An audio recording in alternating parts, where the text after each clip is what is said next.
நீங்கள் பண்ண போகிற அந்த சின்ன விஷயத்தினால உங்கள் வீட்டை பல வருஷத்துக்கு கிராக்லேருந்து பாதுகாக்கலாம்னு சொன்னால் நம்புறீங்களா? அதுக்கு இந்த வீடியோவை சேவ் பண்ணிக்கோங்க.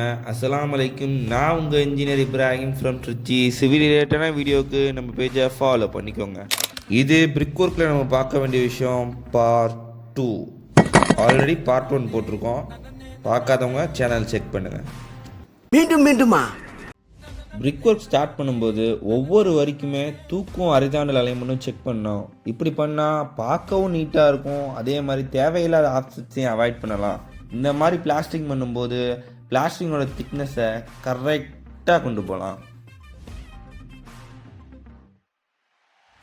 பிரிக்கு அலைன் பண்ணதுக்கப்புறம் பிரிக்குக்கு நடுவில் இருக்க கேப்ஸு ஜாயின்ஸு இதிலெல்லாம் கரெக்டாக சிமெண்ட் மாட்டரால் பேக் பண்ணோன்னா இது மூலமாகவும் கிராக்ஸ் அவாய்ட் பண்ணலாம். சிமெண்ட் மாட்டரோட திக்னஸ் எப்போவுமே 10லேருந்து 12 mm தான் இருக்கணும். இதை எப்படி சைட்டில் ப்ராக்டிக்கலாக செக் பண்ணணும்னா அவங்க ஆள்காட்டு வேலை அதை வச்சு பார்த்தீங்கன்னா அதோட சைஸு கரெக்டாக இருக்கணும். ஒன்ஸ் பிரிக் ஒர்க்கை கம்ப்ளீட் பண்ணிட்டீங்கன்னா கிரிப் லைன்ஸ் யூஸ் பண்ணுங்கள்.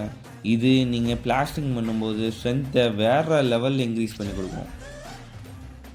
எப்போவுமே ஃப்ளெமிஷ் பாண்ட் யூஸ் பண்ணுங்கள். இப்படி பண்ணுறதுனால பிரிக்கில் வர ஸ்ட்ரெயிட் லைன் வெர்டிக்கல் கிராக்ஸை அவாய்ட் பண்ணலாம். நெக்ஸ்ட் வீடியோவில் எதனால் இங்கிலீஷ் பாண்ட் யூஸ் பண்ணக்கூடாதுன்னு பார்ப்போம். ஆஃப்டர் பிரிக் ஒர்க் அட்லீஸ்ட் 7 days ஆச்சும் க்யூரிங் பண்ணுங்கள். இந்த மாதிரி பண்ணுற சின்ன சின்ன விஷயங்கள் உங்கள் வீட்டை கிராக்லேருந்து பாதுகாக்கும். இந்த மாதிரி உங்கள் வீட்டை பட்ஜெட் ஃப்ரெண்ட்லியாகவும் குவாலிட்டியாகவும் கன்ஸ்ட்ரக்ட் பண்ணணுன்னா நம்மளை கான்டாக்ட் பண்ணுங்கள். அண்ட் மோர் இன்ஃபர்மேஷனுக்கு நம்ம பேஜை ஃபாலோ பண்ணிக்கோங்க.